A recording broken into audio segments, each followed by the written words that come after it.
معزز خواتین اپنے گھروں میں، اساتذہ کرام اپنے ادارے اسکولوں میں،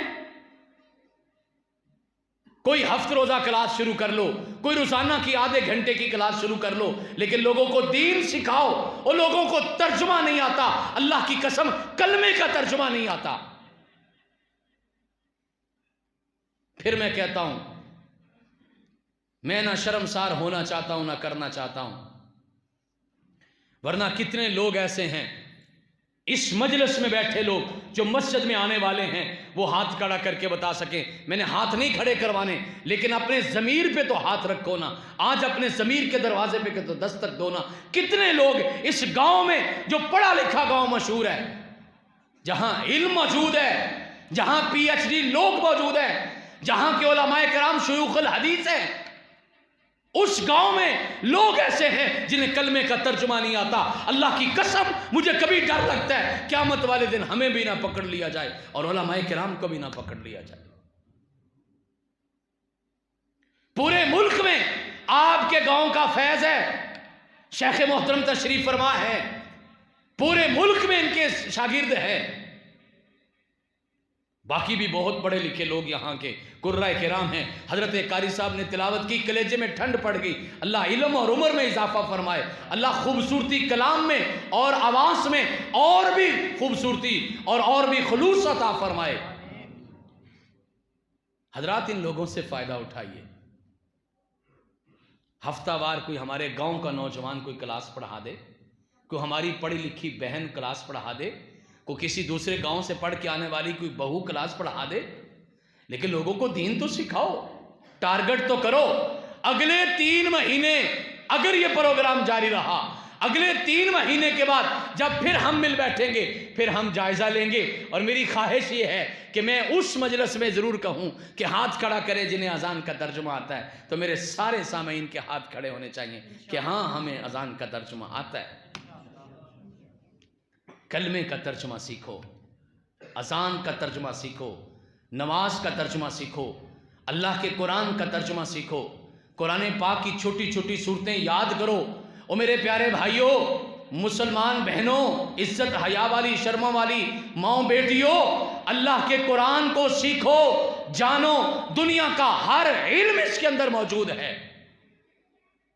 وہ قانون التعویل والے نے لکھا تھا، آج سے تقریباً 700-800 سال پہلے لکھا تھا، 77,450 علوم اللہ کے قرآن سے نکلے ہیں۔ آج تو اور بھی ترقی ہو گئی۔ میرا دعویٰ یہ ہے، قرآن کا ایک معمولی سا طالب علم ہونے کی حیثیت سے دنیا کا کون سا علم ہے آپ اس کا نام لیجئے، کوئی دنیا کا اچھا علم ہو، میں آپ کو ثابت کروں گا کہ اس کا تعلق اللہ کے قرآن کے اندر پہلے سے موجود ہے۔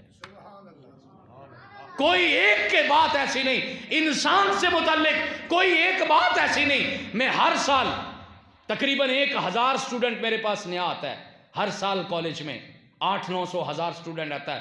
میں ہر سال چیلنج کرتا ہوں، دنیا کا کوئی کوٹیشن بولو، دنیا کا کوئی قول بولو، دنیا کی کوئی اچھی بات کہو، میں آپ کو ثابت کروں گا یہ اللہ کے قرآن میں موجود ہے یا پھر اللہ کے پیغمبر کے فرمان میں موجود ہے۔ سب لوگوں نے یہاں سے لیا ہے، سب لوگوں نے یہاں سے علم حاصل کیا ہے۔ یوٹیوب کے اوپر ایک تقریر موجود ہے، میں نے آپ کے قصور میں کی تھی، قرآن کتاب اعجاز یعنی معجزوں کی کتاب۔ میں نے اللہ کی توفیق سے 1 درجن دلائل پیش کیے تھے کہ یہ فزکس، یہ کیمسٹری، یہ بایو، یہ میتھمیٹکس، یہ کمپیوٹر سائنسز، یہ جس کے پڑھے لکھے اپنے آپ کو بہت بڑا سمجھتے ہیں، ان ساروں کی بریک جہاں پہ لگتی ہے وہاں پہ اللہ کا قرآن ان کو راستہ دکھاتا ہے۔ یہ اللہ کا قرآن ہے جو آج کی سائنسز جس کو ہم سر پہ چڑھا کے بیٹھے ہوئے، جس کے پڑھے لکھے اپنے آپ کو بہت بڑا ایکسپرٹ سمجھتے ہیں، اللہ کی قسم وہ اللہ کے قرآن سے سب کچھ لیا ہے۔ اگر نہیں یقین آتا تو آج ہی جا کے اپنے موبائل پر، اپنی یوٹیوب پر وہاں پہ سرچ کیجئے قرآن اور سائنسز، سرچ کیجئے Quran and mathematics, Quran and physics. دنیا تو یہ بھی ثابت کر چکی ہے، یہ فزکس جس کی بنیاد نیوٹن کے 3 قانونوں پر ہے، قوانین پر ہے، وہ سارے کے سارے نیوٹن کے 3 قوانین اللہ کے قرآن سے ثابت ہے۔ یہ میتھمیٹکس، ریاضی، حساب جسے آپ میتھمیٹکس کہتے ہو، جسے مدر آف سائنسز کہا جاتا ہے، یہ سارے کی ساری اللہ کے قرآن سے لی گئی ہے۔ اور قرآن میرا بہت بڑا چیلنج ہے، قرآن میتھمیٹکس کی دنیا میں سب سے بڑی کتاب ہے۔ کبھی سمجھو تو صحیح، اس طرح تعلیم حاصل کرو، اللہ کی قسم آپ کی تعلیم حاصل کرنا بھی عبادت بن جائے گا۔ اور کائنات کے امام محمد الرسول اللہ صلی اللہ علیہ وسلم کی بات پہ اپنی بات کو ختم کرتا ہوں۔ آپ یقین جانیے، اس حدیث پاک کی سمجھنے کے لیے نہ معلوم کتنا بڑا دماغ چاہیے۔ کائنات کے امام نے علم کے بارے میں کتنی بڑی بات کہہ دی۔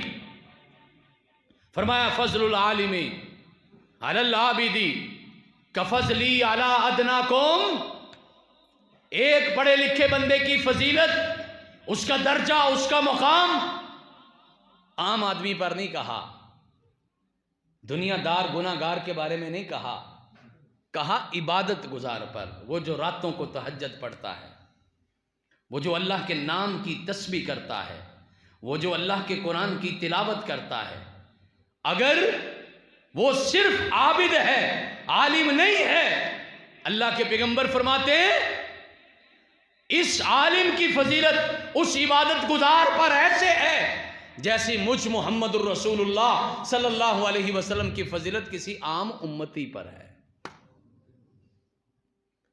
وہ ساری امت مل کر کائنات کے امام کا مقام کا مقابلہ کر سکتی ہے؟ نہیں کر سکتی۔ اگر میں غلط نہیں تو ہمارا عقیدہ تو یہ ہے، سارے جہان کے ابو بکر صدیق مل کر رضی اللہ تعالیٰ عنہ، سارے جہان کے بھی مل جائیں، صحابہ کرام بھی مل جائیں، محدثین بھی مل جائیں، تابعین بھی مل جائیں، تبع تابعین بھی مل جائیں، مفسرین بھی مل جائیں، ائمہ کرام بھی مل جائیں، عبادت گزار بھی مل جائیں، تہجد گزار بھی مل جائیں، نیکوکار بھی مل جائیں، یہ سارا جہان مل کے ایک پیارے محمد الرسول اللہ صلی اللہ علیہ وسلم کی عظمت کا مقابلہ نہیں کر سکتے۔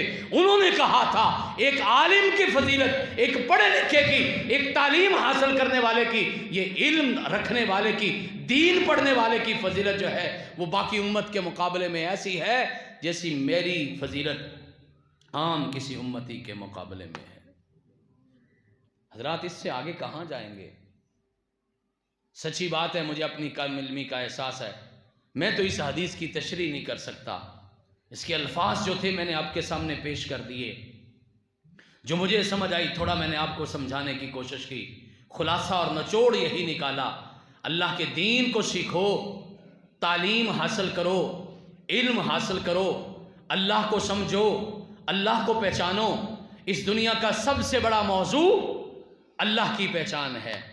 پوچھیے علماء کرام سے، قرآن پاک نے سب سے زیادہ دلائل اس بات پر دیے ہیں کہ اللہ کون ہے، چونکہ جس کو اللہ سمجھ آ گیا اس کو سب سمجھ آئے گا، اور جس کو رب سمجھ آ گیا اس کو ساری کائنات سمجھ آ جائے گی، جس کو خالق سمجھ آ گیا اس کو مخلوق خود بخود سمجھ آئے گی، اس کو دنیا کی ہر چیز سمجھ آئے گی۔ اپنے رب کو تو پہچانیے، اپنے اللہ کو تو جانیے، اپنے اللہ کی پہچان اور اس کا علم تو حاصل کیجئے۔ جو پہلا کام تھا اقرا باسم ربک، اپنے رب کا نام، آج تک اپنے رب کو ہی نہیں پہچان سکے، اس کا علم حاصل کیجئے۔ جیسا میں نے درخواست کی ہے بار بار، اپنے گاؤں میں تعلیم کو فروغ دینے والوں، یہاں سکول بھی ہوں گے، یہاں اکیڈمیز بھی ہوں گی، یہاں کالجز کے لیول کی چیزیں بھی ہوں گی، یہاں اساتذہ بھی ہیں، میں جانتا ہوں یہاں پی ایچ ڈیز بھی ہیں، یہاں پہ پڑھے لکھے بھی ہیں، یہاں پہ انجینئر بھی ہیں، یہاں پہ ڈاکٹر بھی ہیں، یہاں بہت کمال کے علماء بھی ہیں، یہاں پہ خطباء بھی اپنے بہت کمال کے موجود ہیں، قرۂ کرام بھی موجود ہیں۔ خدا کے واسطے ان سے فائدہ اٹھائیے، اپنے بچوں کو تعلیم دے کے جائیے۔ میں نے جناب موسیٰ علیہ السلام اور کسی دوست سے میں نے پڑھا نہیں لیکن میں نے سنا تھا کسی عالم سے، حضرت عیسیٰ علیہ السلام کے بارے میں، وہ نکلے قبرستان سے گزرے، اور قبرستان سے گزرتے ایک قبر کے پاس کھڑے ہو کے اپنے رب سے دعا کی، مولا بتا تو صحیح میرے اس امتی کا کیا حال ہے۔ اللہ نے قبر میں دکھایا کہ حالات ٹھیک نہیں ہیں، نبی پریشان ہوئے، دعا کی، آگے چلے گئے، سفر سے واپس آئے، پھر واپس آ کے اسی قبر پر رکے. اور نبی کو اپنی امت کی اتنی فکر ہوتی ہے جتنی ماں کو بھی اپنے بچے کی فکر نہیں ہوتی. نبی اس سے بھی زیادہ اپنی امت سے پیار کرتے ہیں. پھر آئے قبر پر, پھر ہاتھ اٹھائے, دعا کی, مولا آج تو دکھا دے کہ اس کی اب حالت کیسی ہے. بتایا کہ اس کے حالات ٹھیک ہو گئے ہیں, قبر میں سکون ہے. اب شکر ادا کیا, مولا تیرا بڑا کرم ہے, میں نے دعا کی, تو نے قبول کر لی, اس کے حالات ٹھیک ہو گئے.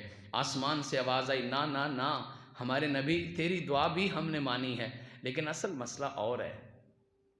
اچھا اللہ, اصل مسئلہ کیا ہے؟ اصل مسئلہ یہ ہے, یہ جب فوت ہونے لگا, اس کے گھر میں بیٹا یا بیٹی کی پیدائش کا وقت تھا, یہ اپنی بیوی کو کہہ کے گیا تھا بیٹا ہو یا بیٹی ہو اس کو اللہ کی کتاب لازمی پڑھانا. ہماری زبان میں کہہ لو قرآن لازمی پڑھانا. اس زمانے میں تو انجیل اللہ کی کتاب تھی نا, وہ بھی اللہ کی کتاب ہے, ہم اس کو بھی مانتے ہیں. یہ تبدیلیاں تو بعد والوں نے کی ہیں. جو اصل انجیل ہے وہ سراسر اللہ کا کلام ہے. فرمایا بیٹا اللہ نے دیا, وہ تھوڑا بڑا ہو گیا. آج کے دن جب آپ اس کی قبر کے پاس کھڑے ہو نا, آج کے دن اس کا بیٹا پہلے دن ہماری کتاب پڑھنے گیا ہے, ہمارا کلام پڑھنے گیا ہے. ہمیں بڑی شرم آئی ہے, اس کا بچہ دنیا کی زمین پہ چلتے چلتے ہمارا نام لے رہا ہے, ہم اسی زمین کے اندر اس کو عذاب دیں. ہم نے اس بچے کی بسم اللہ کی برکت سے اس کے عذاب کو قبر سے ختم کر دیا. حضرات اگر اپنی قبروں میں سکون چاہتے ہو, اپنے بچوں اور اپنی بچیوں کو دین کی تعلیم دو. اور میں یہ کہنا نہیں بھولوں گا, جو ہمارے بزرگ ہیں وہ بھی قرآن دین سیکھنا شروع کریں, اور نماز کا ترجمہ پڑھ کے پھر نماز پڑھنا. آپ کو اندازہ ہوگا شاید 60 سال میں کوئی نماز پڑھی نہیں. جب نماز ترجمے سے پڑھو گے نا, پھر جو لذت آئے گی, ایسے لگے گا ہم رب سے باتیں کر رہے ہیں. اور پھر قرآن پڑھنا, پھر آپ کو لگے گا جیسے آپ رب کی باتیں سن رہے ہیں. اللہ آپ کو بھی اور مجھے بھی عمل کی توفیق عطا فرمائے. اقول قولی ھذا استغفر اللہ لی ولکم ولسائر المسلمین. میں بڑی معذرت کرنا چاہوں گا, اس مجلس میں آج کی بہت بڑی گستاخی کی. شیخ مکرم شیخ الحدیث تشریف فرما ہیں, اور ان کی موجودگی میں میرے لیے بڑا مشکل تھا, لیکن میں نے ایک سبق کی طرح سنایا ہے. اللہ تعالیٰ شیخ محترم کے علم میں, عمر میں, عمل میں, زندگی میں, خوشیوں میں برکت عطا فرمائے. اس گاؤں پورے کا صدقہ جاریہ بنا دے, اور اس گاؤں کو بھی اللہ ان کی برکت سے, علماء کی برکت سے, مساجد کی برکت سے اللہ پورے گاؤں کو اپنے دین کی سمجھ عطا فرما دے. آنے والوں کا آنا قبول فرمائے, بلانے والوں کا بلانا قبول فرمائے. اقول قولی ھذا استغفر اللہ لی ولکم ولسائر المسلمین وآخر دعوانا ان الحمد للہ.